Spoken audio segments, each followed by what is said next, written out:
غزني کې لسګونه بیکاره نارینه او ښځینه‌وو ته د حرفوي زده کړو زمینه برابره شوې ده. دې ولایت کې د مرستې او پرمختګ نړیوالې موسسې HHRD مسؤلین وایي په یادو کسانو کې ماشومان هم شامل دي. دوی دغه راز زیاتوي دا کار یې د بیکارۍ د مخنیوي په موخه کړی او لا کوښښ کوي چې ورته نور پروګرامونه هم برابر کړي. دغه سنټر کې موږ درې حرفې لري چې یو د چرګانو روزنې برخه ده چې هغې کې موږ سره د غزني مرکز اړوند کونډې خویندې دي 3 تعداد کې دي. ترڅنګ یې د موبایل هارډویر برخې یعنې هغه زده کړه ده چې هغې کې موږ سره 18 یتیم شاګردان دي. ورسره خوا کې مایوب او د مایوب ورثه دي موږ سره په دې کې، او ورسره خوا کې د خیاطۍ برخه کې بیا 14 شاګردان دي چې هغې کې هم یتیمان مایوب او د مایوبینو ورثه موږ سره په دغه حرفو کې شامل دي.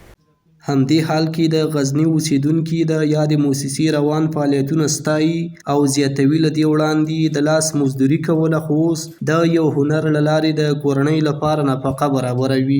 نو دغه درسونه چې اوس موږ په حال الحمدلله دغسې اوس دوام ورکوو، ډېر خوشحاله یو ډېر تاثیر راباندې کړی.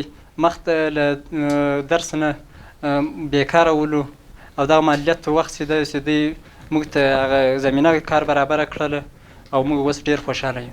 یادونې وړ د یادې موسسې هغه یتیم ماشومان او بېوزله ماشومان هم د حرفوي زده کړې په دې پروګرام کې شامل کړي چې وړاندې له دې به یې سخت او له توان پورته کارونه ترسره کول.